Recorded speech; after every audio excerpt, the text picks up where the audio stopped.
கலைஞர் தவறு செய்யும் பொழுது, கலைஞர் குடும்ப ஆட்சி ஏற்படும் பொழுது, கலைஞர் ஊழல் செய்யும் பொழுது, கலைஞர் கொடுமையான ஆட்சி செய்யும் பொழுது, கலைஞர் ஜனநாயகத்துக்கு எதிரான ஆட்சி செய்யும் பொழுது எம்ஜிஆர் உருவானார்.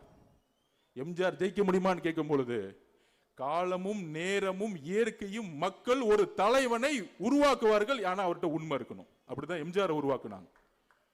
உடனே எம்ஜிஆர் போயிட்டாரு. எம்ஜிஆர் போயினோடனே உங்களுக்கு எல்லாம் தெரியும், ஐயோ அவ்வளவுதான், அதிமுக முடிஞ்சிச்சு, தமிழ்நாட்டில் இனிமேட்டு இந்த குடும்பம் மட்டும்தான், கலைஞர் தான் எல்லாம் அப்படின்னு வீர் நட போட்டாங்க எல்லாரும்.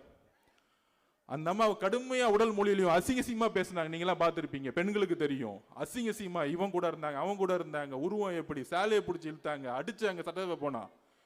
ஆனால் மக்கள் ஒரு வலுவான தலைவரை உருவாக்குனாங்க இந்த குடும்பத்துக்கு எதிராக. அதுதான் அம்மா. அந்த அம்மா தான் ஆர்கே நகர்ல நின்று வெற்றி பெற்றாங்க.